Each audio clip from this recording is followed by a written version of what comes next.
We've all talked about the Constitution and this country being founded on it. My problem is when I start talking about it, I get very upset. So forgive me, this will pass.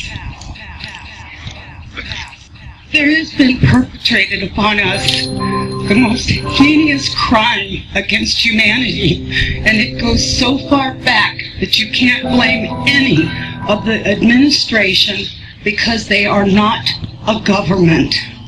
They are the United States Corporation. The U.S. government incorporated as a for-profit commercial enterprise in the Legislative Act of February 21st, 1871, 41st Congress, Session 3, Chapter 62, page 419, and chartered a federal company entitled United States, i.e. United States, aka U.S. Incorporated, a commercial agency originally designated as Washington, D.C., in accordance with the so-called 14th Amendment, which the records indicate was never ratified.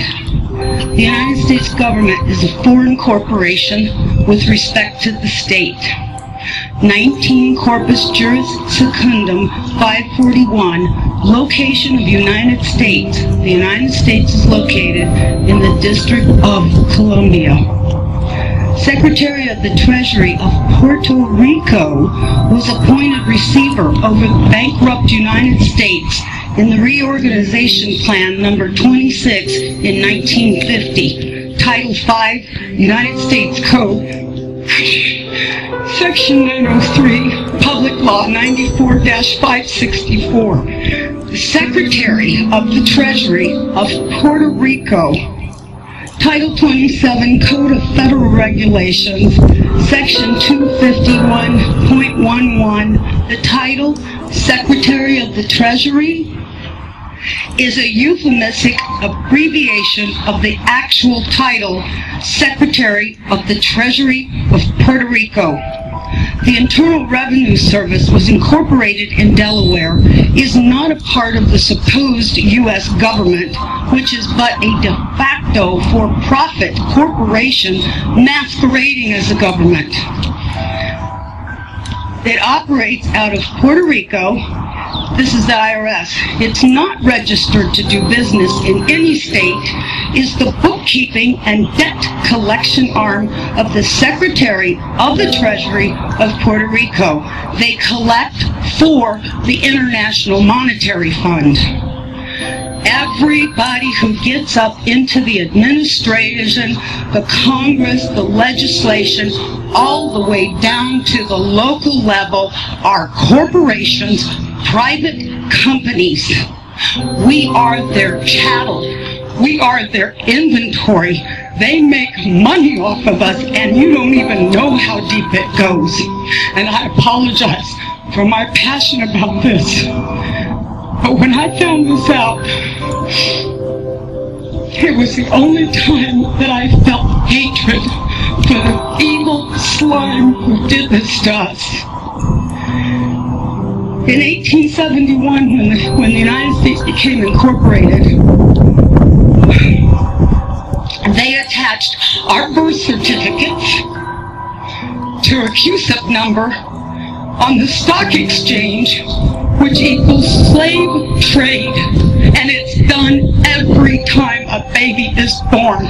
There is a bond trust account set up, and they trade us on the stock market, and this is all documented, and I know it's shocking. Some of you are hearing this for the very first time, and you're thinking, oh my God, how could they possibly? They go so far as to trick us that, have you ever been to court and the judge says, do you understand? Don't ever say you do. Say, no, Your Honor, I do not understand. That simple little word doesn't mean what you think it does. You have just given him permission, if you say, yes, I do understand, that you're going to stand under whatever he wants to lay on top of you. The courts are admiralty courts. The judges, the attorneys, all belong to the Bar Association. It's still a little bit vague as to what BAR stands for, but we do know the first word is for British. Some people say accredited, some say attorney, and a registry. They do not work for us, we the people. We the people are working for them. We don't need a gold standard.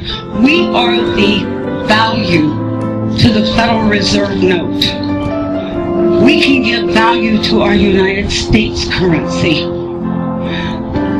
The Constitution that they're teaching today, as wonderful as it is to learn about a big portion of it, it's not the correct Constitution. It's actually a second Constitution, and that's the one that they wrote when they went incorporated. In 1933, there was the Emergency Banking Act. You've got the War Powers Act, Trading with Enemies Act, and every year, the United States corporation, masquerading as our supposed government, which is no more than elected officials like a CEO and the stockholders board for AT&T or Microsoft. So you're not voting for a legislation. You're not voting for a representative because each and every one of them are bonded under a United States corporation. There's 37,000 subsidiaries of that corporation. Every agency, when you look it up on Dun & Bradstreet, is listed as a corporation. It is a for-profit private company, and we're their inventory. I feel bad knowing that I've been enslaved all this time, and I'm sorry for the people during the civil rights, all the wonderful ones who were already in slavery and they thought they were freed. We've all been in this boat together, and people need to really wake up, and we need to hold these corporate officials' feet to the fire and insist the corporation must be dissolved, the Federal Reserve must be banned from this country, and we must turn our system of judiciary back to a common law. If there's no harm, no loss, there's no crime. And everything else is a way to get you to pay. Even the court systems are hooked up to the QSIP system. When you get a case number on a court document and you're being charged with something, why do you think they call it a bill or being charged? Because that's exactly what's happening. They set that court number up, and it's attached to the stock exchange too. And from the moment you're arrested or charged, they start trading you on the stock market, swapping you just like they were with the derivatives and the default swaps on the mortgage. And that's a whole nother thing. We all know that's coming out in the mainstream media. Federal Reserve is meeting on November 2nd, the same day as elections. All I can say is wait for the sky to fall, because they know their house of cards is tumbling in on top of them. And if I do nothing but go to my grave, I will see them pay for their evil that they have committed, not only against our nation, but every nation out there. It's been an illusion.